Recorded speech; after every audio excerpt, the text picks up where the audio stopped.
మీద శేషు మీద ఇతర మరికొంతమంది మీద కేసులు నమోదయ్యాయి. ఇప్పటికీ 50 మందికి పైగా ఆ కేసులో అరెస్ట్ చేశారు. దేవినేని అవినాష్ విజయవాడ వైఎస్ఆర్ కాంగ్రెస్ పార్టీ నేత ఆయన మాట్లాడుతూ ఉన్నారు. వల్లభనేని వంశీ అరెస్టుకు సంబంధించి ఒకసారి ఏం మాట్లాడుతున్నారు? ఒక కక్షపూరితంగా మనం ముందుకెళ్ళాలి.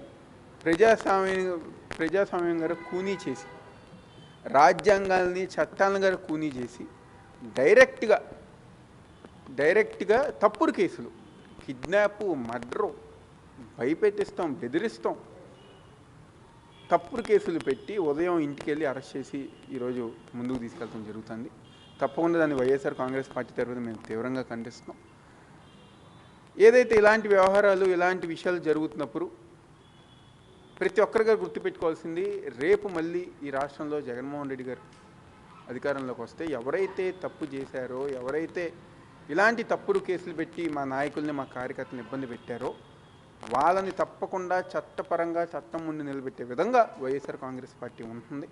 తప్పకుండా ఏదైతే ఈ తప్పుడు కేసులు ఇష్యూస్ అన్నీ గారు కోర్టు వారి గారు గమనించి మా నాయకులకి, మా కార్యకర్తలకి న్యాయం చేయాల్సిందిగా కోరుకుంటున్నాం. తప్పకుండా ఈరోజు రాష్ట్రంలో రెడ్ బుక్ రాజ్యాంగం నడుస్తుంది.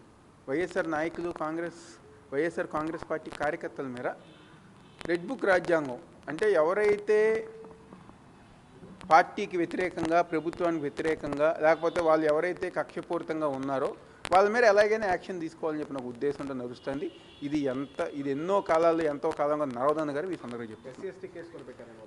ఈరోజు అదే చెప్తున్నాం కదా, భయపెట్టిస్తాం, ఎస్సీ ఎస్టీ మర్డరు అంటే అనేక కేసులు పెట్టారు. వీటిలన్నిటి మీద గారా జడ్జి వారు తగిన న్యాయం తీసుకోవాలని చెప్పిన గారా జగన్మోహన్ రెడ్డి గారు తప్పకుండా మా నాయకులకు, మా కార్యకర్తలకు అండగా ఉంటామని సందర్భంగా చెప్తున్నాం. ఎస్, దేవినేని అవినాష్ ఖండిస్తూ ఉన్నారు వల్లభనేని వంశీ అరెస్టుని.